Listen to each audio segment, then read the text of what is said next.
Hello dear students, स्वागत है आप लोगों का अपने यूट्यूब चैनल ब्रह्मर्षि आईएएस में। फ्रेंड्स, हम लोग इतिहास पढ़ रहे थे तो उसमें हम लोग पूरे पाषाण काल मतलब प्रागैतिहासिक, आद्य ऐतिहासिक ये सब पढ़ लिए हैं और नव पाषाण काल तक हम लोग पढ़ चुके हैं। नव पाषाण काल तक, इसके बाद हम लोग सिंधु सभ्यता पढ़ेंगे। सिंधु सभ्यता वाला लेक्चर आप लोगों को मिलेगा अगला। लेकिन उसके पहले हम लोग जितने भी टॉपिक पढ़ लिए हैं उतने टॉपिक से जो भी क्वेश्चन आए हुए हैं वो हम लोग देख लेते हैं। तो फ्रेंड्स, आप लोग अगर सिलेबस देखे होंगे या क्वेश्चन पेपर देखे होंगे तो उसमें देखे होंगे कि कोई क्वेश्चन बहुत ज़्यादा नहीं पूछा गया है। ये जो क्वेश्चन आप लोग अपने स्क्रीन पे देख पा रहे हैं, प्रागैतिहासिक एवं आद्य ऐतिहासिक काल के अध्ययन में प्रयुक्त पुरातात्विक सामग्रियों की सीमा को दर्शाइए एवं पर्यावरण पारिस्थितिकी तंत्र जैसे कारक ने इस अध्ययन में कौन से नए आयाम जोड़े। तो फ्रेंड्स, ये जो क्वेश्चन है वो ऑप्शनल सब्जेक्ट का है, हिस्ट्री ऑप्शनल का है। तो इसको मैं दूसरे लेक्चर में जितने भी अभ्यर्थी का हिस्ट्री होगा तो उसको अलग से मैं डिस्कस करा दूंगी। और दो क्वेश्चन पूछे मध्य पाषाण काल से, ये भी वही है। ये पूरा पाषाण कालीन है, ये भी हिस्ट्री की ऑप्शनल का क्वेश्चन है। और भारत में मध्य पाषाण एक ये है, ये भी है।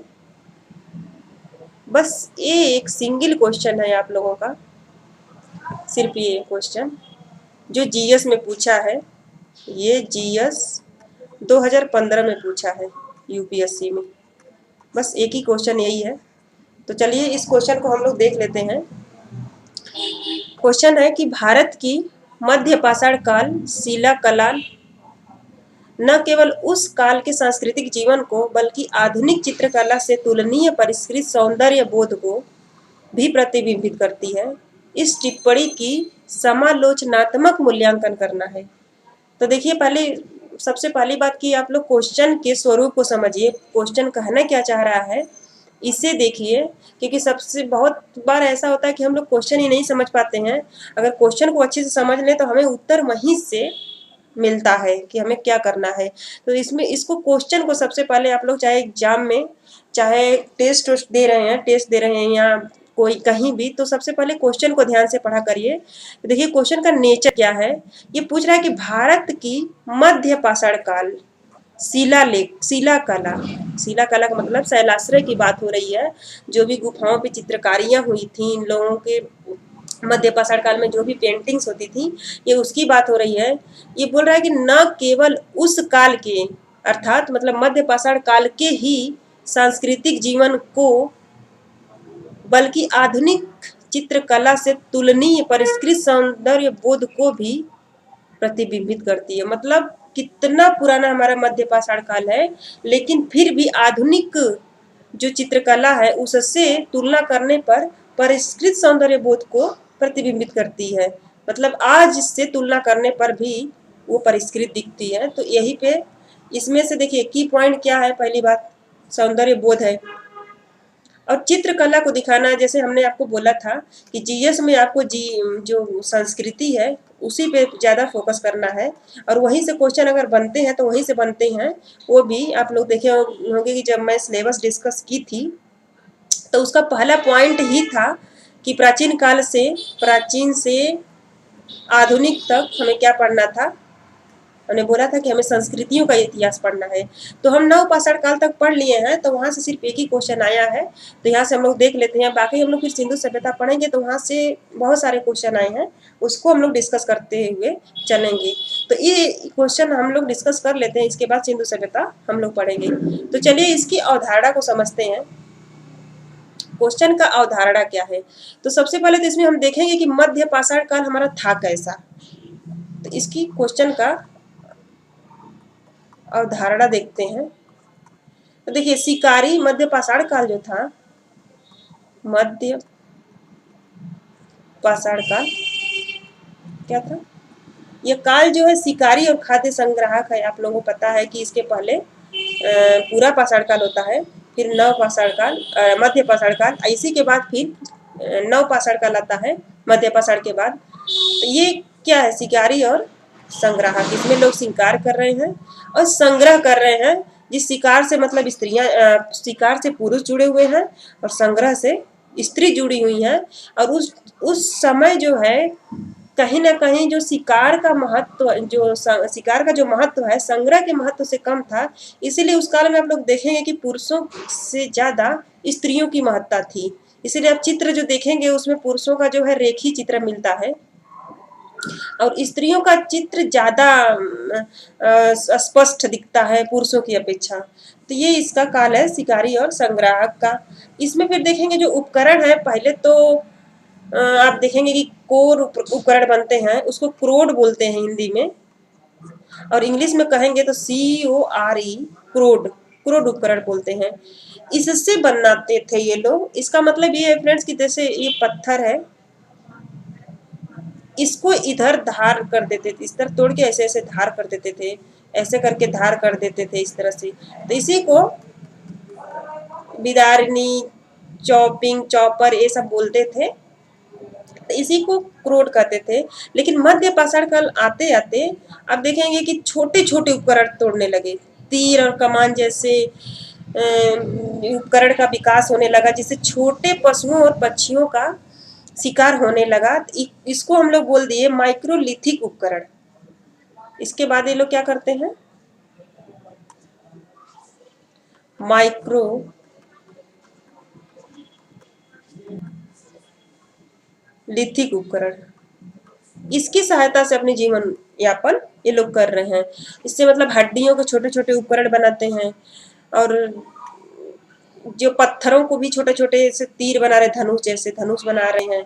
इसमें ज्यामिति उपकरण बनने लगे, जैसे इस तरह से, इस तरह से ये, तो इससे तीर बन गई। जैसे मान लीजिए इस तरह से ये तीर बन गई, तीर लोग बनाने लगे, तो इससे पक्षियों का भी शिकार होने लगा। ये इसकी विशेषता थी। और ये लोग विषम परिस्थिति में भी अपना जीवन यापन इतने मतलब करते समय भी ये लोग कला को बढ़ावा दिए, जैसे गुफा चित्र। तो सबसे पहले हमें इंट्रोडक्शन में यही दिखाना पड़ेगा। देखिए किसी भी जो क्वेश्चन होता है,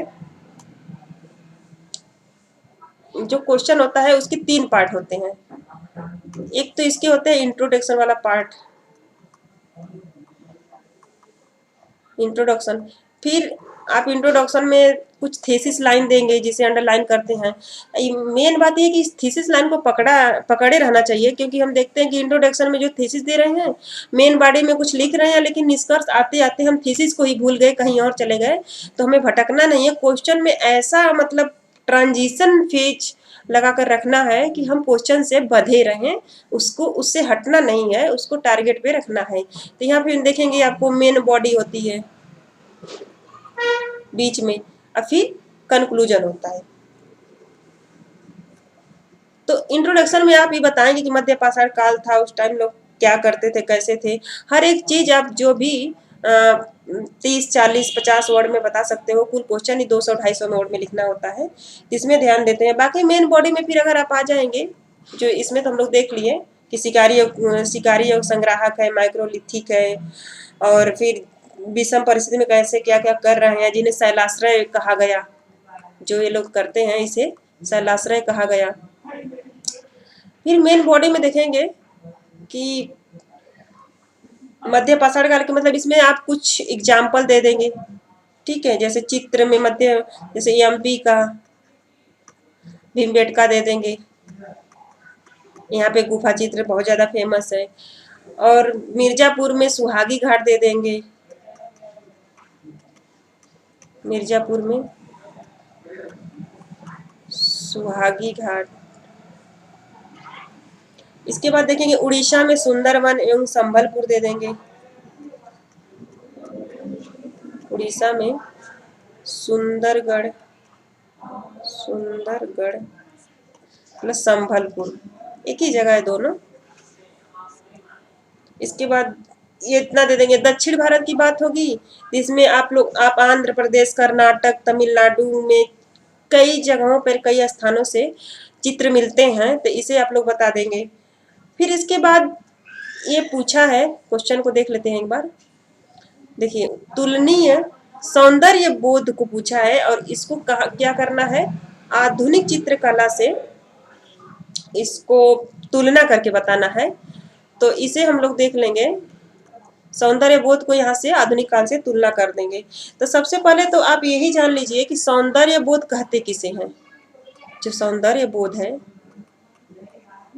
सौंदर्य बोध किसे कहते हैं, ये होता क्या है। आमतौर पर नॉर्मल जो भी हम लोग जानते हैं कि सौंदर्य बोध क्या होता है, जैसे कोई चीज हमें सुंदर लग गई या किसी का चेहरा सुंदर लगना सौंदर्य बोध नहीं कहलाता है, लेकिन यही हम लोग नॉर्मली मान लेते हैं। जो भारतीय परंपरा है फ्रेंड्स, जो जो भारतीय परंपरा है, इसमें सौंदर्य का मतलब सत्यम शिवम सुंदरम से है। सत्यम शिवम सुंदरम, अर्थात इसका मतलब ये है कि जो सत्य है वो शिव है। शिव का मतलब मंगलमय, जो को कुछ मंगलमय कार्य से है। जैसे आप देखेंगे त्रेता युग में राम मंगलमय थे, मंगलमयकारी थे। द्वापर में कृष्ण थे। तो उसी प्रकार से है, जो कुछ मंगलमय है, जो कुछ सत्य वो शिवत्व को प्राप्त होता है। और जो सत्य होता है, जो शिव है, वही क्या है, सुंदर है। तो अध्यात्म से जुड़ा गया है यहाँ पे सौंदर्य बोध को। तो इसी इसी परंपरा को लेकर आप लोग चलेंगे, इसी से सौंदर्य बोध का अर्थ लगाएंगे।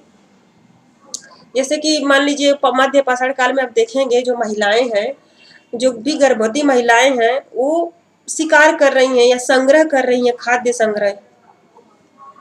जो गर्भवती महिलाएं हैं ये क्या कर रही हैं, खाद्य संग्रह कर रही हैं।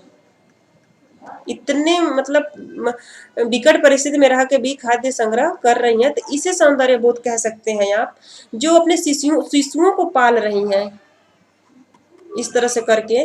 तो जो माता और शिशु का, माता प्लस शिशु का जो अटैचमेंट है, जो प्रेम यहाँ दिखता है, ये सौंदर्य बोध है। इसे सौंदर्य बोध हम मानेंगे। और इसके बाद भी इनके अंदर एक जीने की लगन है, जिजीविसा जिसे कहेंगे, जिजीविसा है, जीने की इच्छा है, इसे सौंदर्य बोध कहेंगे। कहते हैं ना, जब बहुत ज्यादा आपको कोई कष्ट हो रहा है, जिंदगी बहुत ज्यादा कष्ट दे रही है, फिर भी आप जीने की आस ना छोड़ें, तो मेन रूप में इसे सौंदर्य बोध कहेंगे। फिर आप देखेंगे कि उस टाइम में बहुत सारे ऐसे जगह साक्ष्य मिलते हैं जो रात में उत्सव और समारोह भी होते थे। तो जो उसमें नर्तक है, सामूहिक समूह रूप में नाचते हैं, सामूहिक डांस करते हैं, सामूहिक नृत्य करते हैं।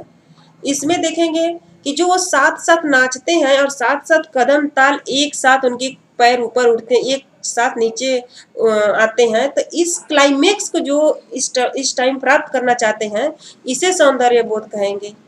ठीक है। और बहुत सारे जो नर्तक हैं, मतलब बहुत सारी चीजें हैं। तो इसी चीज से, इस सब चीजों को ध्यान में रख करके ही हम लोग उसको इससे तुलना करेंगे आधुनिक काल से और मध्य पाषाण काल से। ठीक है। इसके बाद देखेंगे कि जो सामूहिक नृत्य हो गया, संगीत हो गया, उपकरण हो गया और माता शिशु का संबंध हो गया। इसी तरह आप छोटे छोटे पॉइंट बना के अपने ध्यान में रख सकते हैं, ताकि आपको लिखते समय एग्जाम में जब भी क्वेश्चन आए, ये पॉइंट याद रहे और पॉइंट के सहारे आप उसको वहां पे विश्लेषण कर सकें। और मनुष्यों द्वारा जो मृत जानवरों को वहां पे उठाया जाता है, चित्रों में इतनी सारी विविधताएं मिलती हैं। तो उस आधार पे ये सब छोटे छोटे आप एक सिनॉप्सिस टाइप का बना के रख सकते हैं, ताकि आपके ध्यान में रहें। क्योंकि बहुत सारी चीजें एग्जाम टाइम हमें याद नहीं हो पाती है, बल्कि रिवीजन करने के लिए भी ऐसे ही हमें रखना चाहिए। क्योंकि डेली कोई एक दिन में 2 पेपर होते हैं 3-3 घंटे की यूपीएससी से, तो हमें रिवीजन करने का मौका नहीं मिलता है। और जब कितना भी पढ़े रहेंगे एग्जाम टाइम, दिमाग हमारा इतना डिस्टर्ब होता है, इतने हम लोग वो होते हैं कि रिवीजन नहीं कर पाते हैं, समझ में नहीं आती चीजें कि कैसे उसे एकाग्रचित करें। तो इसी टाइप से हम लोग कर सकते हैं। तो सौंदर्य बोध का मतलब ये है। आइए अब देखते हैं कि इसका विश्लेषण हम लोग कैसे करेंगे। देखिए, कुछ शास्त्रियों का जो मानना है, कुछ विद्वान है, इनका ये मानना है, कुछ हिस्टोरियन है, कि जो समूह में ये लोग जाते थे, जैसे इनका क्या अर्थ निकालेंगे, जो सामूहिक शिकार लोग करते हैं, इसका ये अर्थ यह है कि जो समूह में ये लोग जाते थे और ये माना जाता था कि ये लोग जो शिकार करते थे पशुओं का, इनका शिकार करते थे, तो उसमें कष्ट होता था। जो पशुओं की दर्द की चित्कार उठती थी, वो लोग ये सह नहीं पाते थे। जो चित्कार उठती थी, वो लोग सह नहीं पाते थे अकेले में, इनके अंदर करुणा का भाव उठता था। और करुणा का भाव उठना किसी भी मनुष्य में मानवता की पहचान है।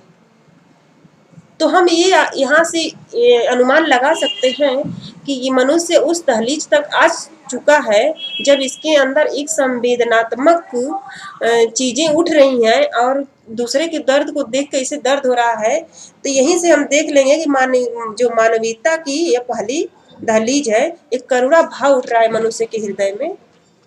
तो यहाँ से ये अर्थ लगा देते हैं। तो ये भी एक सौंदर्य का अपने रूप है।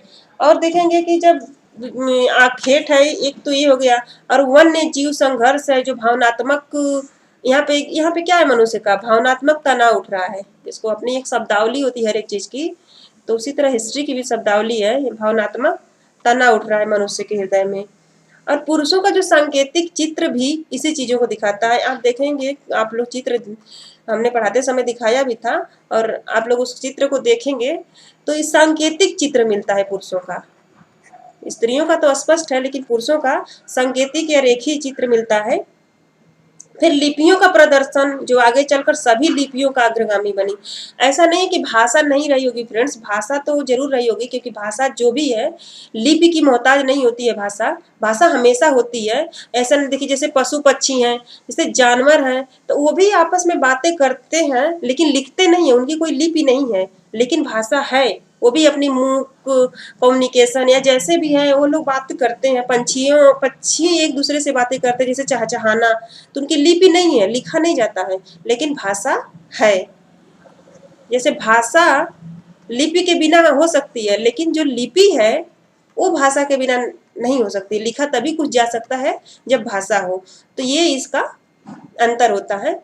तो भाषा तो रही होगी, लेकिन लिपि तब तक नहीं थी। आप लोगों को पता है कि प्रथम जो प्राचीन लिपि है वो हमारी हड़प्पाई लिपि है, जो अभी तक पढ़ी नहीं गई है।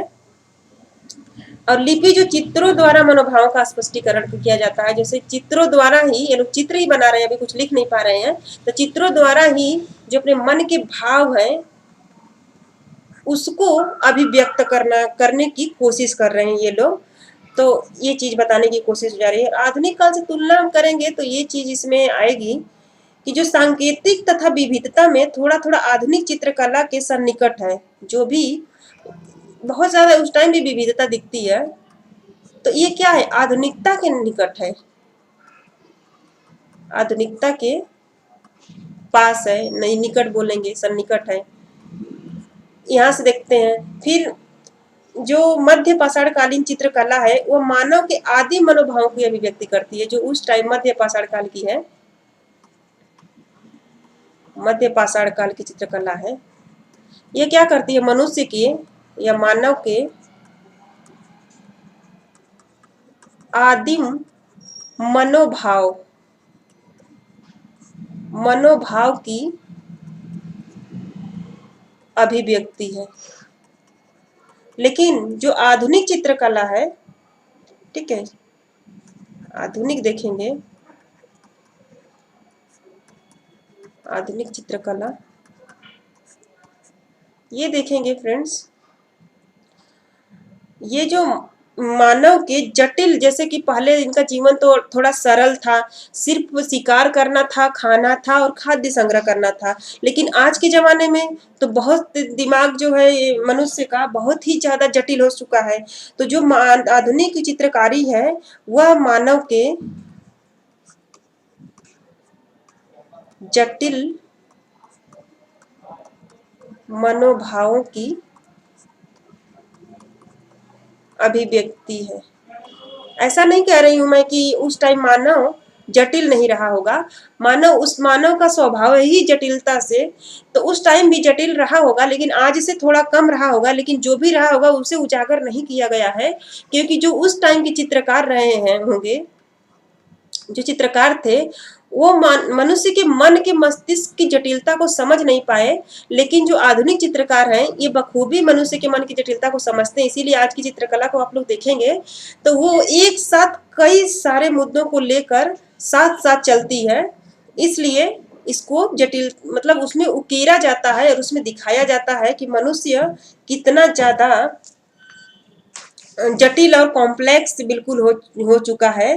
जैसे ये इसी बात से सिर्फ आप लोग अनुमान लगा सकते हैं कि एक विद्वान है टी.एस. इलियट नामक, वो कहा करता था वो विद्वान कि मैं एक ही साथ पके हुए सूअर के मांस की खुशबू और दाते के भव्य की कविता के पाठ का आनंद, प्रणय अनुभूति महसूस कर सकता हूँ। मतलब एक ही साथ वो किसी चीज के खाने का आनंद भी ले सकता है और किसी के पाठ की कविता का आनंद भी ले सकता है। मतलब सारी चीजों को, अनुभूतियों को एक ही बार महसूस कर सकता है। तो ये संकेत है, इस स्टेटमेंट से ये संकेत मिलता है कि जो आधुनिक मानव है वो कितना ज्यादा कॉम्प्लेक्स, मतलब जटिल हो चुका है। उसकी सोच, उसका भाव, उसका मस्तिष्क कितना जटिल हो चुका है। तो फ्रेंड्स, इसी तरह से करके आप लोग निष्कर्ष आधार पर आ जाएंगे कि मध्य पाषाण काल के चित्रकार मानव के मन की जटिलता को समझने में असफल रहे, जबकि आधुनिक चित्रकार मानव के मन की जटिलता को समझते हुए, इसलिए आज की जो चित्रकला है कई मुद्दों को वहन करती हुई दिखाई देती है। तो इस प्रकार हम देखेंगे कि इस क्वेश्चन को बखूबी भली भांति हम लोग ने डिस्कस किया कि मध्य पाषाण काल, एक तो आप दिखाएंगे शिला कला दिखा दिए, उस टाइम की क्या थी, इस टाइम की क्या है, उसके बाद कुछ एग्जाम्पल दे दिए, उसके बाद उस काल के जो सांस्कृतिक जीवन को दिखा दिए और आधुनिक कला की चित्रकला से आप तुलना करके दिखा दिए। मुझे लगता है कि आपको ये चीज समझ में आ गई होगी। अब लिखेंगे तो आपको मैटर मिल जाएगा। बाकी इसका अगर आप लोग मॉडल आंसर चाहेंगे तो मैंने पहले से ही इसको लिख कर रख लिया है। अगर आप लोगों को चाहिए तो टेलीग्राम में ये मॉडल आंसर आप लोगों को मिल जाएगा। ठीक है, तो ये रही, एक ही क्वेश्चन अभी तक आया हुआ था और इसके आगे जब हम लोग सिंधु सभ्यता पढ़ेंगे तो उसके क्वेश्चन हम इस यहाँ पे डिस्कस करेंगे। बाकी जो भी ऑप्शनल के क्वेश्चन है तो फ्रेंड्स उसको हम इसमें नहीं डिस्कस कर रहे हैं, वीडियो बड़ी लंबी हो जाएगी। उसको अलग लेक्चर में हम डिस्कस करके यूट्यूब में डाल देंगे, उस आप लोग देख लीजिएगा जिसका ऑप्शनल होगा। बाकी जीएस का सिर्फ एक ही क्वेश्चन आया है, फिर सिंधु सभ्यता में जो भी जीएस के क्वेश्चन आए हैं वो आपको मिल जाएंगे। फ्रेंड्स, हमारी वीडियो देखने के लिए सारी वीडियो के नीचे जो भी वीडियो आप लोग देखेंगे ब्रह्मर्षि आईएएस नाम से, तो उसके डिस्क्रिप्शन में सारे वीडियोज की लिंक दे दी गई है और टेलीग्राम चैनल के भी लिंक दे दिए गए हैं। @ब्रह्मर्षि आईएएस चैनल लिंक है, तो उसे आप लोग ज्वाइन कर सकते हैं। वहाँ पर आप लोगों को मटेरियल मिल जाएंगे और सारे जो क्वेश्चन है उसके मॉडल आंसर भी मिल जाएंगे, पीडीएफ भी मिल जाएगी, तो आप लोग उसे ज्वाइन कर सकते हैं। बाकी वीडियो मेरी अगर आप लोग को अच्छी लगती है तो उसको लाइक, सब्सक्राइब और शेयर कीजिए और अपना सपोर्ट बनाए रखिए। बाकी वीडियो को इतना देर तक देखने के लिए आप लोगों का बहुत बहुत धन्यवाद।